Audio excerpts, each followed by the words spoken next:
उसमें 2A gives 3B plus 2C है। Initial pressure 114 mm का बन जाता है 133 mm after 10 minutes. Rate constant निकालना है, रेट ऑफ रिएक्शन निकालना है in atmosphere second inverse and molar second inverse at 227 degree Celsius. निकालेंगे फास्ट। एक बार ग्रुप में मैसेज डाल देना, 3-4 बच्चे मैसेज डाल दो ग्रुप में एक बार। मुकुल, हाँ सर डाल। वो किसी का ये समय के ज्वाइन किया हुआ है, किसी का पता है अगर कोई आसपास में जानते हो बात होती है तो फोन कर लो एक बार।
हाँ कर लिया तुमने न्यूमेरिकल,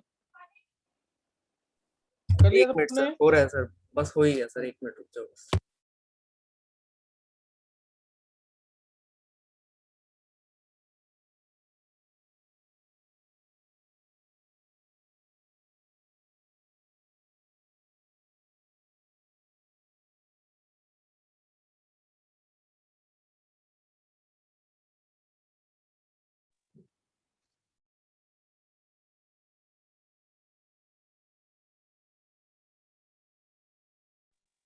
तो इसमें पावर बहुत ज्यादा माइनस में आ रही है।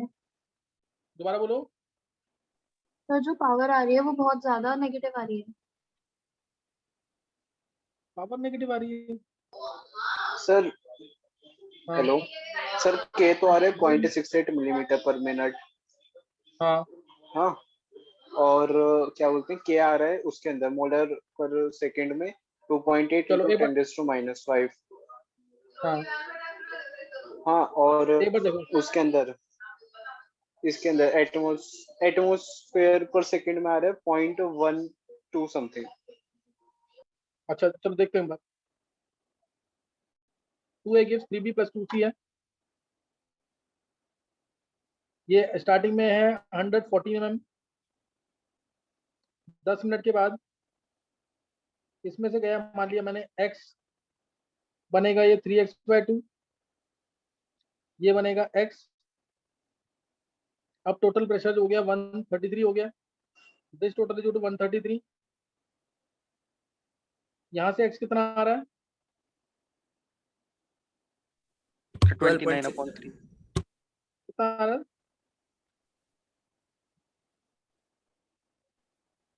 x कितना आ रहा है यहाँ से? 12.67। 12.67। सर 133 मेरा माइनस 100, 29/2 आ रहा है। एक मिनट, 133 माइनस 114, तो ये 19 इंटू 2 38/3 नहीं आ रहा क्या? Yes sir. 38/3 आ गया ये। तो अब हमें निकालना है रेट। सर वो तो 12.67 ही होता है। हाँ वही की बात है। 1/2 dA/dt होगा, नेगेटिव में होगा, नेगेटिव का बस जस्ट सिग्निफिकेंस ये है, decrease in concentration of A show करेगा ये। अच्छा 1/2 dA/dt, dA/dt मीन्स dx/dt हो जाएगा। 1/2 इंटू 38/3 ये आया, और टाइम है 10 मिनट, यानी 10 इंटू 60। और mm को अगर हम एटमॉस्फेयर करेंगे तो बाई 760 और आएगा, बाई 760 और आ जाएगा। तो ये आंसर आ गया एटमॉस्फेयर सेकंड इनवर्स। सही ना, एटमॉस्फेयर सेकंड इनवर्स में ये आंसर आ जाएगा। उसके बाद हमें सेम आंसर निकालना है किसमें? मोलर सेकंड इनवर्स में। तो उसके लिए पी इक्वल टू CRT लगाएंगे। पी है 38/3 अपॉन में 760, सी आर 0.0821, और टी टी है 500 केल्विन। तो इसको सॉल्व कर लेंगे, सी आ जाएगा, सी आ जाएगा तो रेट दोबारा लिखेंगे 1/2 dC/dt, और सी की वैल्यू यहाँ से पुट करेंगे डीसी की जगह, और dt 10 इंटू 60। कर लोगे कि नहीं? ये मोलर टाइम इनवर्स में आ जाएगा, मोलर सेकंड इनवर्स में सर हो जाएगा कि नहीं? ये सर बोलो। हो जाएगा, लेकिन सर ये dA/dt पे क्या मल्टीप्लाई किया आपने? 1/2 into 38/3 divided by 1/10 into 60 into, ये समझ नहीं आ रहा इंटू है क्या लिखा 760 डिनोमिनेटर में। है। ओके 760। हाँ, उसके बाद हमें निकालना है रेट कांस्टेंट। रेट कांस्टेंट, ये फर्स्ट ऑर्डर की रिएक्शन अज्यूम, मैंने बोला नहीं शायद फर्स्ट ऑर्डर की रिएक्शन इसमें। सर बोला था आपने चलो तुम स्टार्टिंग में। हाँ दोनों ऑर्डर से निकाल सकते हैं इसमें। फर्स्ट ऑर्डर से निकालना था, फर्स्ट ऑर्डर लिख देना, क्योंकि जीरो ऑर्डर का मैं करवा चुका था एक क्वेश्चन पहले। तो के जो होगा वो 2.303/t log of A upon में a माइनस x आएगा। 2.303/t, टी आ जाएगा यहाँ पे 10 इंटू 60, सेकंड इनवर्स में आंसर आएगा। लॉग ऑफ ए है 114 अपॉन में 114 माइनस x, सेकंड इनवर्स में आंसर आ जाएगा। करोगे कि नहीं ये फर्स्ट ऑर्डर के लिए? Yes sir. नेक्स्ट क्वेश्चन लिखेंगे। ये दो बेस्ट क्वेश्चन थे, पिछला क्वेश्चन मैंने पिछली क्लास में कराया था और एक अभी ये कराया है। नोट कर लिया सबने? Yes sir. जी नेक्स्ट लिखेंगे। सर मैंने थोड़ा लेट ज्वाइन किया था क्योंकि सर इंटरनेट का प्रॉब्लम आ रहा था। 760 क्या था उसमें सर, पता है, फिर वो से मैंने क्या? हाँ यही क्वेश्चन कराया बस। नहीं सर, नेक्स्ट वो लिखेंगे। 760 जो आपने मल्टीप्लाई किया डिनोमिनेटर में, वो क्या था? वो था ना एटमॉस्फेयर में करने के लिए, मिलीमीटर को एटमॉस्फेयर में करने के लिए। अच्छा समझ गया। Okay sir. चलो नेक्स्ट लिखना।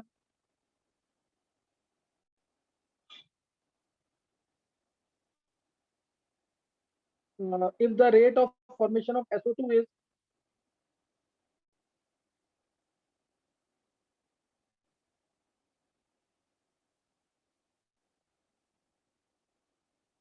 SO2 is 100 gram per liter per second, calculate the rate of disappearance of O2.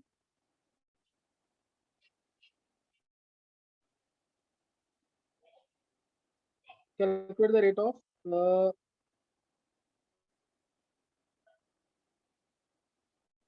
disappearance of O2. या इसमें rate of formation of NH3 कर दो, थोड़ा चेंज कर देते हैं। Rate of formation of NH3 is this, then calculate the rate of disappearance of H2 ये निकालें। क्वेश्चन क्लियर है सबको? Yes sir. करो ट्राई।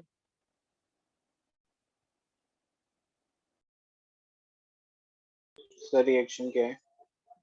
वही NH3 वाली। एक रिएक्शन लिख लेंगे, रिएक्शन अमोनिया का फॉर्मेशन है N2 plus sir 3H2 N2 plus 3H2 वाली है ना? हाँ 3H2 वाला लेना।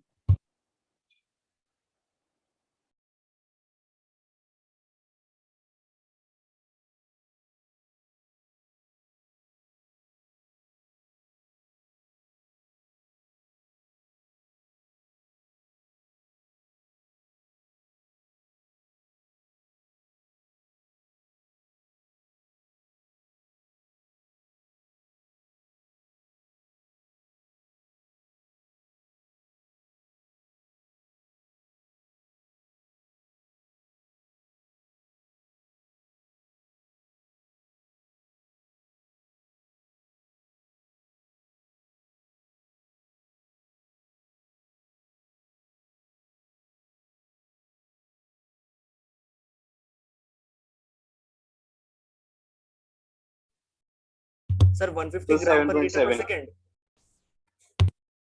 निकालिए सबने। 7.7 तो अभी अभी देख रहे हैं।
चलो अब देखेंगे आंसर इसका। सर 8.7 मोलर पर सेकेंड है, मैंने गलती से 7.7 बोल 8.8 मोलर पर सेकंड। ये गलती मत किया अगर दिया। यस सर, वो गलती से बोल दिया। d by सर मेरा dt of NH3 17.6 आ रहा है। हाँ d by dt of NH3 कितना होगा? 100 अपन में 17 हो जाएगा 16.6 आ रहा है sir. Yes molar second inverse. d by dt of NH3 हो गया 100 by 17 मोलर सेकंड इनवर्स। तो रेट होगा इसमें 1/3 d by dt of H2, जिसकी जरूरत है मैं वही लिख रहा हूँ सिर्फ, N2 का कोई रोल नहीं है, is equal to 1/2 d by dt of NH3 numericals में प्लस माइनस का सिग्निफिकेंस नहीं है, अदरवाइज यहाँ प्लस आएगा यहाँ माइनस आएगा। तो यहाँ से D by D T of H2 निकालना है।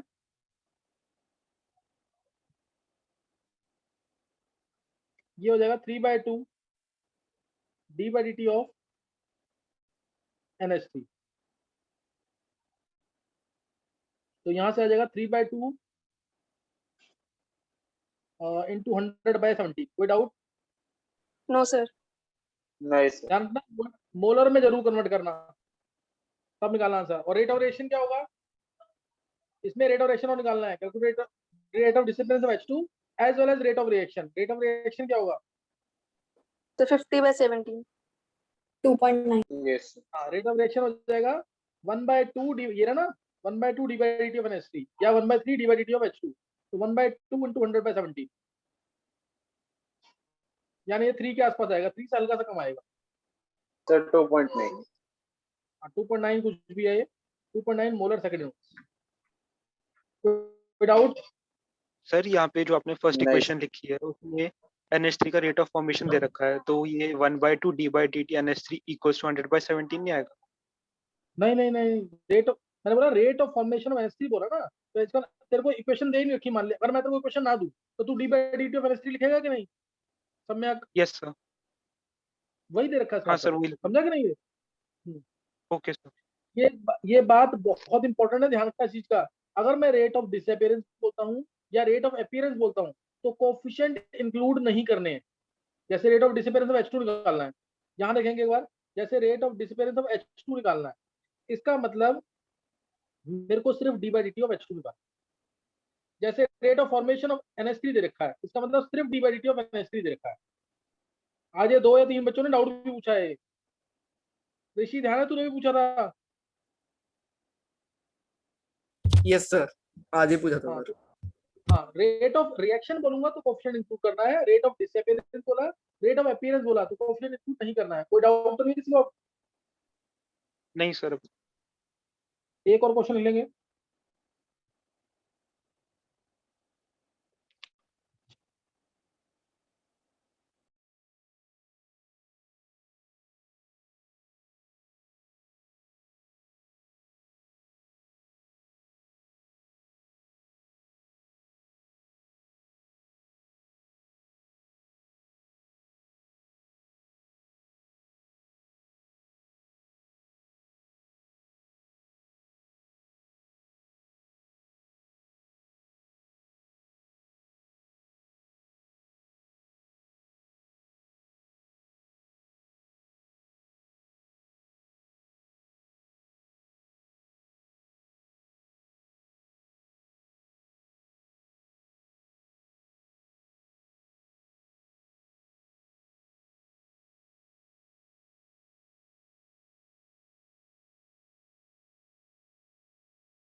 सर सेम रहेगा।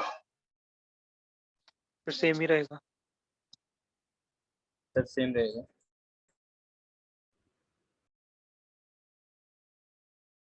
माइक ऑफ हो गया आपका सर। रेट ऑफ रिएक्शन निकालना है in terms of SO2। Same check करो रहेगा एक सर। बार, सेम रहेगा। सेम आएगा। रेट ऑफ रिएक्शन निकालना है in terms of SO2। Sir DSO2 हाँ सर upon रेट 2D। तो सेम ही होगा।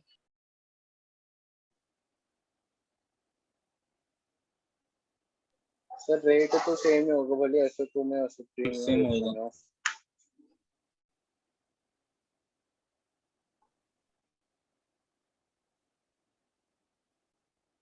क्या बोलोगे इसमें आंसर? सर सेम होगा। DSO2/2DT is equal to same rate। Sir same rate रहेगा। रेट ऑफ रिएक्शन सेम रहेगा। Yes sir. देखो यहाँ पे रेट ऑफ रिएक्शन दे रखा है in terms of disappearance of O2, ये दे रखा है।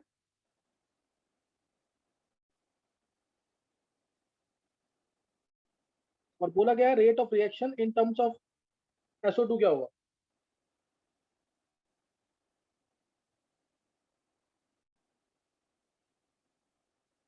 रेट दे रखा है -d/dt of O2 is equal to -1/2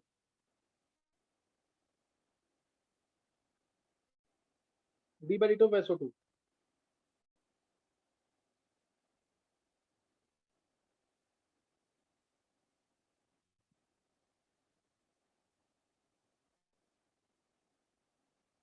sir by 2 नहीं करेंगे सर? हाँ, बाय 2 करेंगे क्या?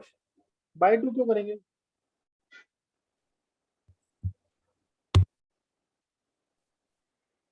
अगर रेट ऑफ रिएक्शन बोला तो सेम रहेगा, अगर rate of disappearance of SO2 बोलता है तो सिर्फ ये निकालना, रेट ऑफ डिसअपियरेंस O2 बोलेगा तो ये निकालना, वो तो सेम ही रहेगा.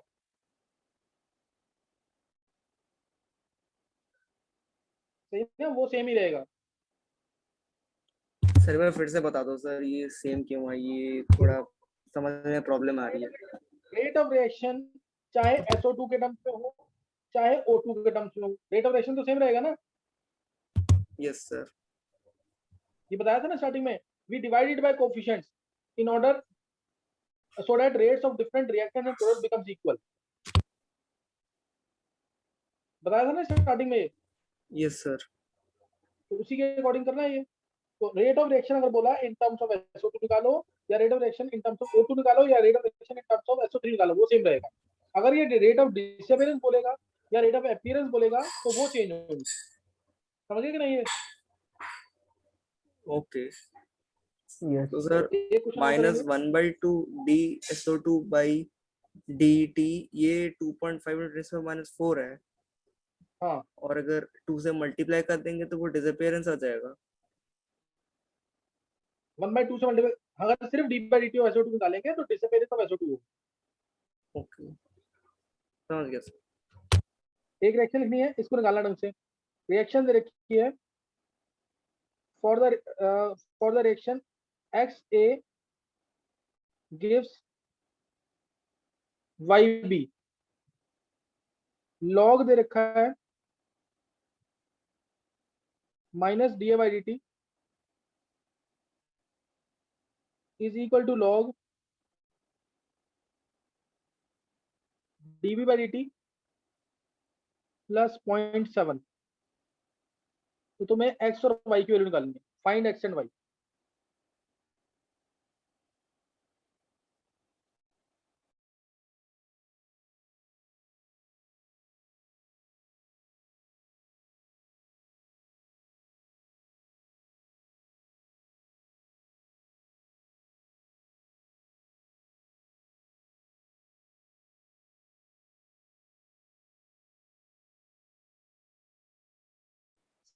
So 5 or 1. 5 and 1. Voice clear नहीं आ रही है, एक बार देखो. So 5 and 1. 5 and 5 and 1. Sir 5 and 1 आ रहा है. ये क्वेश्चन दे रखा है मैंने इसमें वीडियोस में. Yes sir. हाँ सर, इससे रिलेटेड था. तो उसमें log 2 था बस, बाकी सेम था.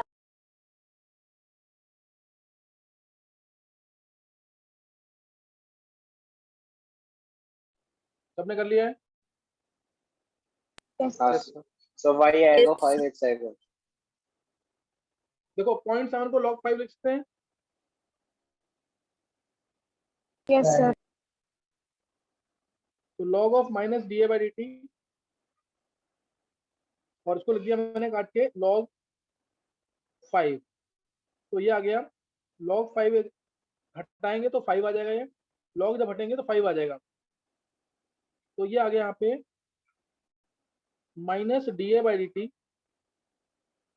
Is equal to 5 dB/dt. ये आ जाएगा.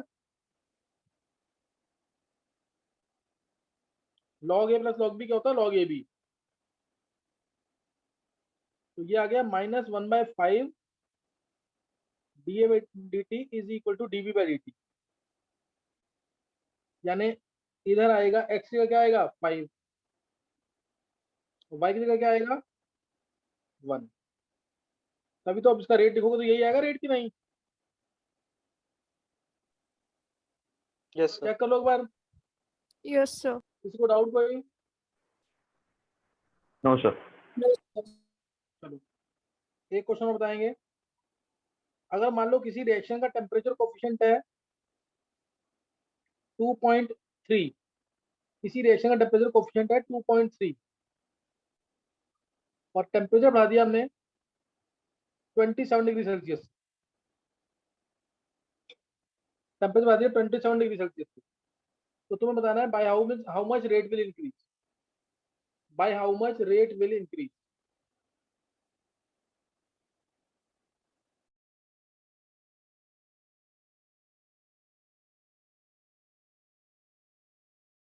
सर एक बार रिपीट करना।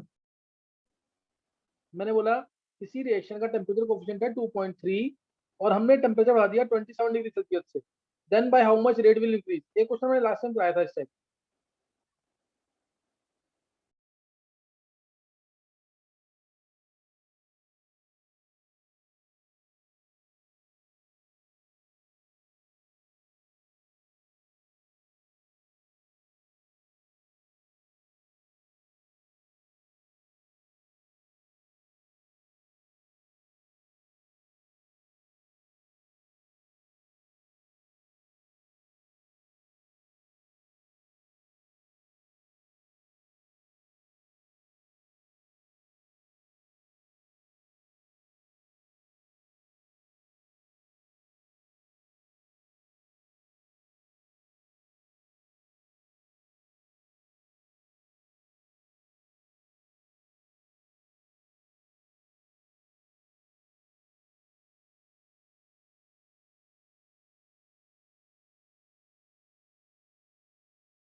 निकाला किसी ने आंसर?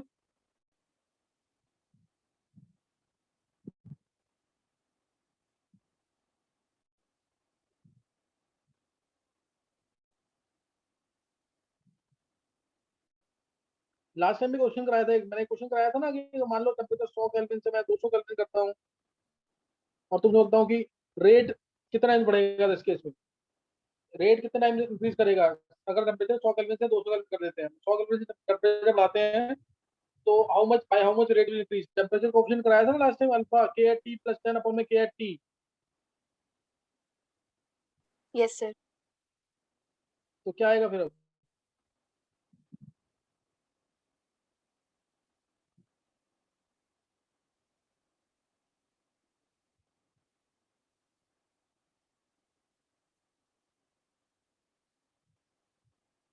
बोलो।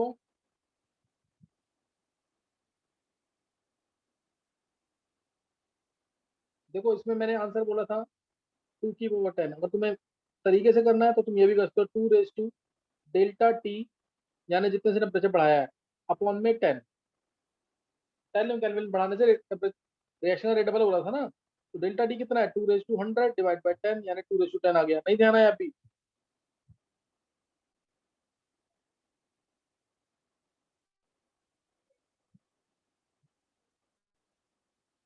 नहीं आया समझ?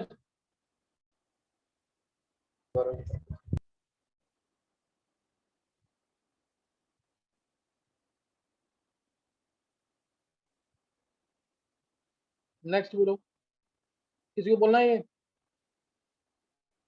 ये चीज समझ आ गई कि नहीं? 100 से 200 केल्विन टेम्परेचर बढ़ाया तो कितना टाइम रेट बढ़ेगा? हाँ सर।